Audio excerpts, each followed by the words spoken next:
Chapter 8. Actuality versus Potentiality. By R. J. Rummel. There is always a mixing of power with actuality. Andrew Washenko, Power and Events.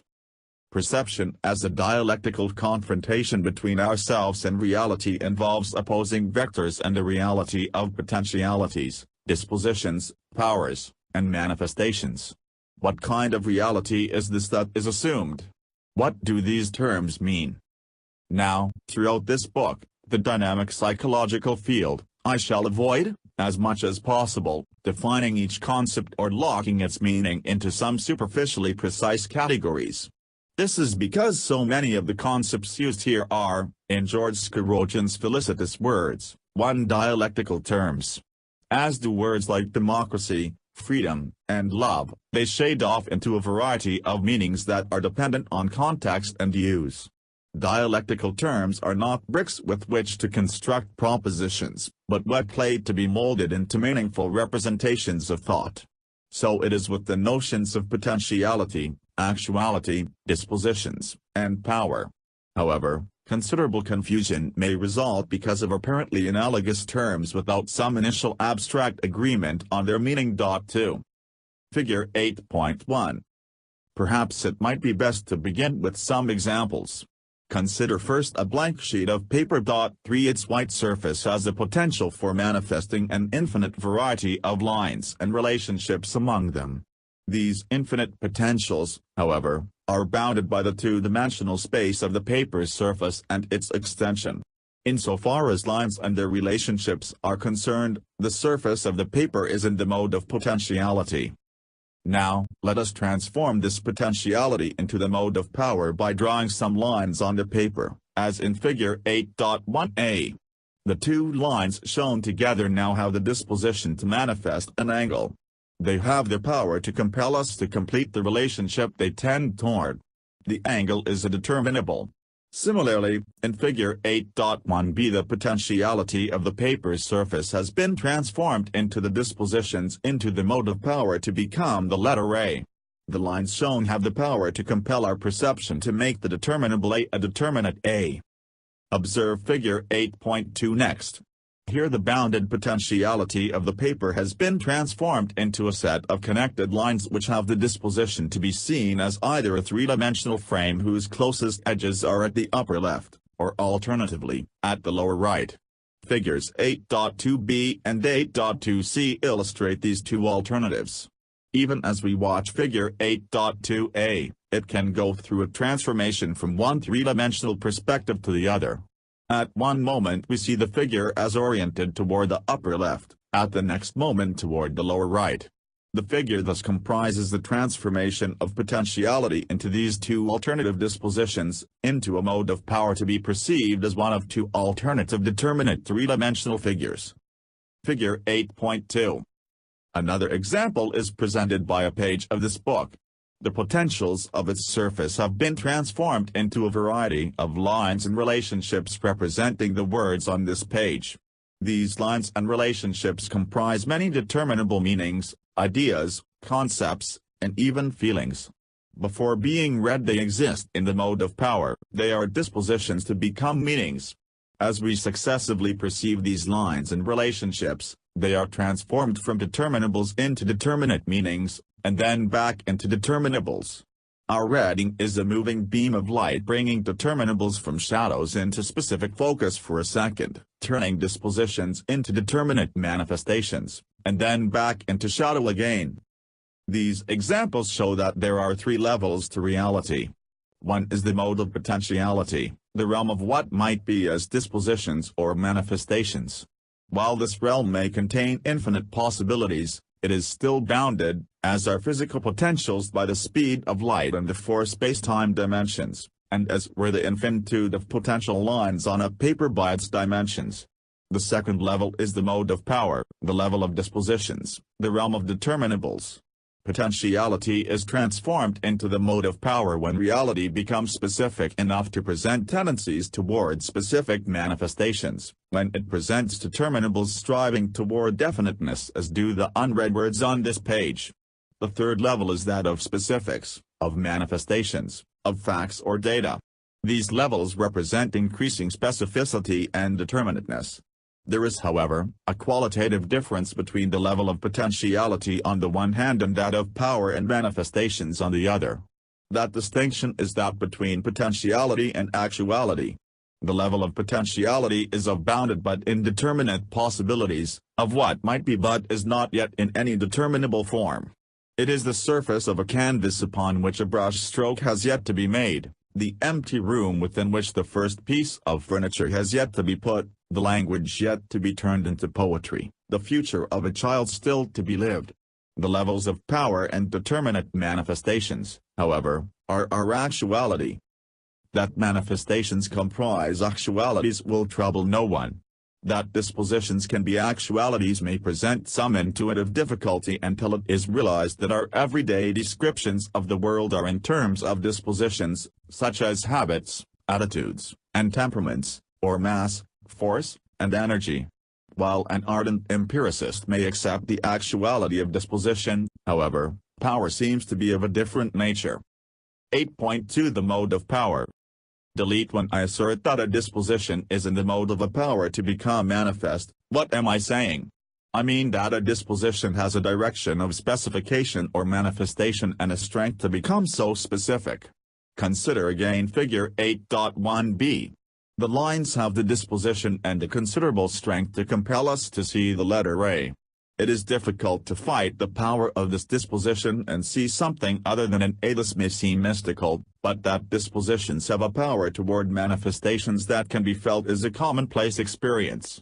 Think about the power that a dripping faucet has to compel our perception when we are trying to sleep, the power of a habit like smoking or drinking to command manifestation, the power of the written or spoken word to manifest meaning. An explosion nearby has the power to become manifest, to be heard, regardless of what you are doing or your particular personality. A terrified scream or the cry of one's child both have similar dictatorial power to command manifestation. Or consider an earthquake, as of the San Francisco earthquake described by William James, when it went crescendo and reached fortissimo in less than half a minute, and the room was shaken like a rat by a terrier, with the most vicious expression you can possibly imagine. It was to my mind absolutely an entity that had been waiting all this time holding back its activity, and it was impossible not to conceive it as animated by a will, so vicious was the temper displayed. All the while no fear, only admiration for the way a wooden house could prove its elasticity and glee over the vividness of the manner in which such an abstract idea as earthquake could verify itself into sensible reality. 4.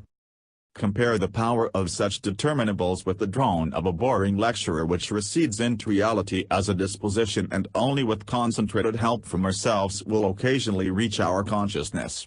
Some dispositions have the power to command manifestation, while some require a percipient to actively reach out and manifest them. Weak or strong, however, dispositions clearly have power to become manifest, and to deny actuality to this power, to deny that this power can be observed or felt, is to deny a pervasive aspect of our empirical experience. Note that I have defined power as the direction of manifestation of a disposition, that specific actuality a disposition is striving toward and the strength of this tendency. Power thus has direction and magnitude and is therefore a vector in actuality, a vector of power. A disposition is therefore associated with the vector of power bearing upon us, trying to compel realization as a specific manifestation. When I wrote that perception is a dialectical confrontation between external vectors bearing upon us and our outer-directed vectors, I meant by external ones those vectors of power trying, as a dripping faucet, a buzzing fly, a written word, an incomplete figure, to command perceptual manifestations. But, it may be protested, this is not power as used in say, the power elite, a powerful nation, or the will to power. On the contrary, power as a force turning dispositions into manifestations is the central meaning in such usage. A powerful person is one who can do that which constitutes his disposition. He could not sprout wings and fly, because he has no such dispositions or potentials, but he has the disposition to, say, visit Greece and view the Parthenon as does any person today, and as a powerful person more than likely he will accomplish this, whereas most others will not. 5 Moreover, a powerful nation is one that can manifest its dispositions, were it so interested. Thus, intention and capability, the twin pillars of strategic analysis, are tied into my use of the term power. Let me stop at this point, for my immediate concern is with perception and not power and politics. When I move into socio-political dynamics in a subsequent volume, a fuller treatment of power will be appropriate. 8.3 Perspective Transformation. Delete. So far I have defined potentiality and actuality, and have described dispositions as a vector of power. What is missing is the agency of transformation. Outside of us exists a world of intersecting and cross-cutting potentials, dispositions, and powers in a complex, ever-changing manifold. What becomes potential and actual for us, however, depends on our perspective and reality. Our perspective is an agency through which potentials become bounded and transformed into a mode of power, and dispositions become manifest. As indicated in Chapter 7, there are 3 matrices of perspective transformation. The first is our biological perspective. As humans, we live in a different sensory sphere from other animals, able to sense and interpret a physiologically limited actuality. Capsulated within our biosphere, we sense through its perspective only a part of reality. Second, what we sense is perceived through our cultural matrix.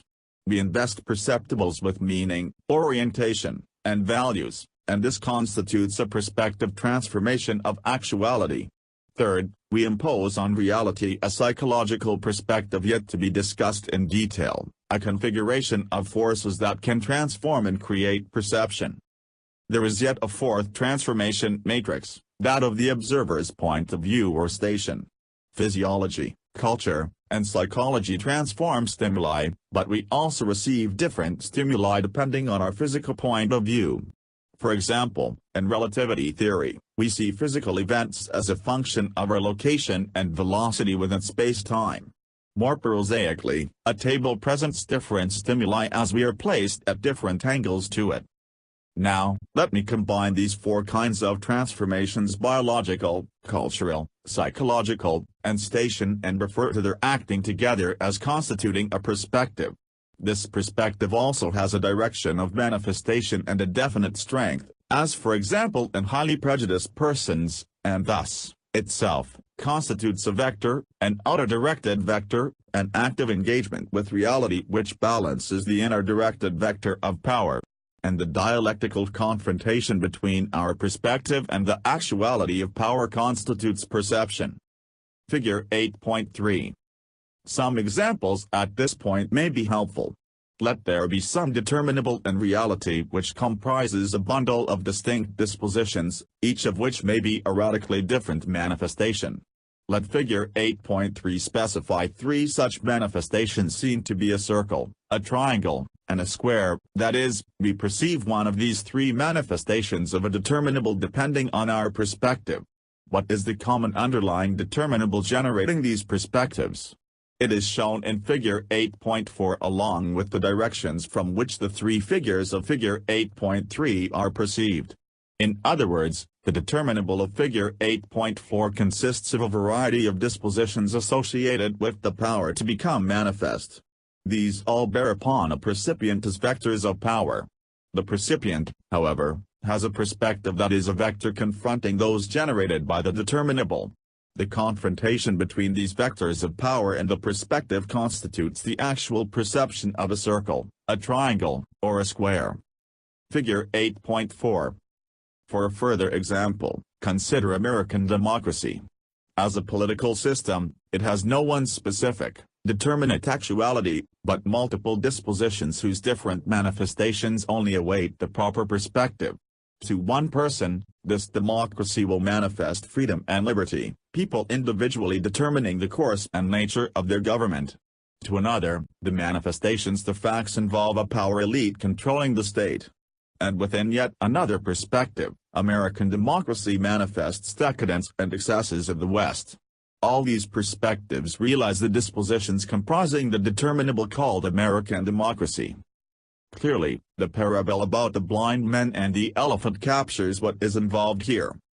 It was 6 men of Indos on to learning much inclined, who went to see the elephant, though all of them were blind, that each by observation might satisfy his mind.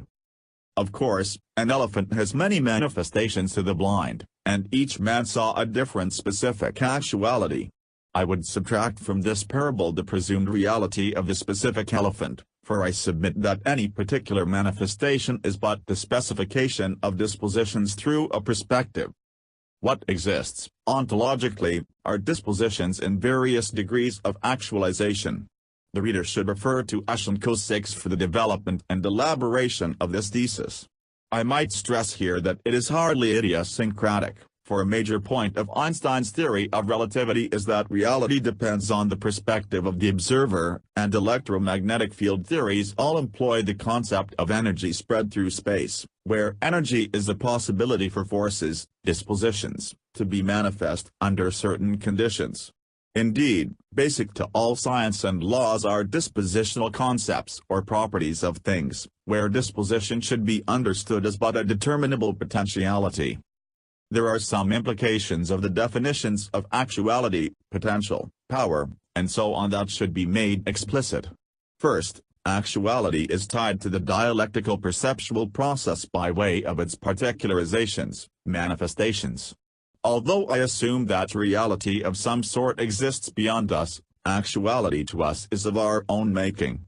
We can have no knowledge of reality aside from our perspective transformations.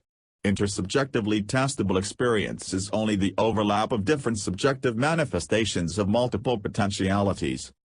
Second, actuality, as tied into our dialectical perception, is ever-changing and ephemeral. It is the realization of a particular balance among psychic forces and between them and the power of external dispositions. Thus, reality is a constant becoming, of potentialities striving to be transformed into dispositions and these striving toward manifestation, of constantly moving balance called actuality between ourselves and nature.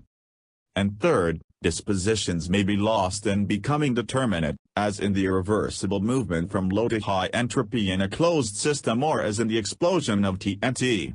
Or the power of a disposition may be exhausted in the maintenance of specificity, as when a continuous, high-pitched sound initially demands our attention, but in time recedes from our consciousness.